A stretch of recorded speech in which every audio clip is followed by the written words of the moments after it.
Hello, it's Dr. V here, and welcome to another episode of Conversations on the Couch. And today I am so delighted to be sitting next to the amazing woman who is Heather Monteith. I met Heather many, many years ago, thanks to a wonderful lady called Anne Shearer. Remember those days? Yes, I do. And actually, it was Anne who really encouraged me to keep going and open a clinic such as the one we have here. And I'm just sorry that she's not here to enjoy it now and But see she's it here all. in spirit. She is. Sure. She is. So Heather comes all the way from Anillen once a week or twice a week to visit the clinic and offer lessons in breathing. Now, breathing is something that we all clearly do because we're all alive. But I thought perhaps you'd like to tell us a bit about breathing and why we have to do it correctly. Well, thanks, Veronica. The first thing about breathing is that how we breathe is how we live. Now, obviously, we have to breathe to live, but how we breathe has an effect on the life that we live. So if you're only passively breathing, which a lot of people are, then you are not going to feel that you're engaging with life fully. And one of the challenges we all have in life is about becoming mature individuals, being true to ourselves. Right. So there's a lot of information about breathing and being true to yourself and becoming the person that you were born to be.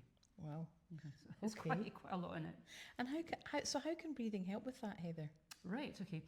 What happens with a lot of people, and in the world that we're living in, we're encouraged to fit in, but a lot of people fit in too much, and so they don't know their own individuality. And that is a great problem because, people become like everybody else. But, nature cannot cope if we're all the same. And that's why we're not born all at the same time in the same place. So there's a sense that we all have to learn to become true to ourselves. And as we breathe and begin to open out, because that's another thing about breathing, is if you're tight, compressed, your breathing is going to be like that. And the minute you begin to open your breath out, you begin to expand into your life. A lot of people go through life feeling that they're half alive. And as they get older, they may feel disappointed, feeling that they've not really done what they wanted to do with their life. So it is quite critical, actually, breathing. And a lot of people do breathing just for the exercise, which is good, because obviously opening your breathing out can help you physically, but it will help you emotionally, mentally, and spiritually. Wow. So quite Amazing. a lot. And also, I guess, as a medic, the mitochondria, the little centre of the cell nucleus, is the oxygen factory in the Yes, body. that's right. And the more oxygen we have in every cell in the body, then the healthier our body is. Yes, and complete health is when every cell in your body is getting enough oxygen. Wow, amazing. And of course, obviously, the nose is very important. And it's one of the best kept secrets that your nose is really made for breathing. And the nose does a lot of things. It warms the air, it cleans the air, but also as you breathe in, there's a sort of laughing gas that's released in the sinuses, which help to prepare the lungs for the air coming in. So it's quite interesting. So if you use your nose, you're getting a slightly up feeling about life. Right. So it's meant to be like fantastic. So what do? We come and book a session to see you and have a go at breathing correctly. How long does the session last? About an hour to begin with.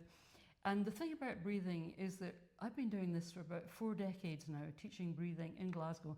So I could say I've had a lot of experience with it. And I've also worked on myself, because that's the thing about breathing, is you have to work on yourself. Wow. And, it has made huge changes for me as an individual. But if a person comes to see me, or when they come and see me, I can actually tell quite quickly how their breathing is. And so I can see if there's any holding back, and their lungs start just below the rib cage, but our diaphragm is involved, and they go right up here. So it's a big expanse. And so I can see quite clearly if a person is tight in a certain area. And that is my job. is really to help that person to open their breathing out. Fantastic. So yes, it is fantastic.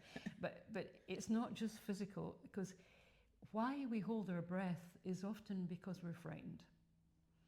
And it may have started in childhood. We may have, for various reasons, become a little bit unsure about life. Mm-hmm. So we hold our breath. Mm-hmm.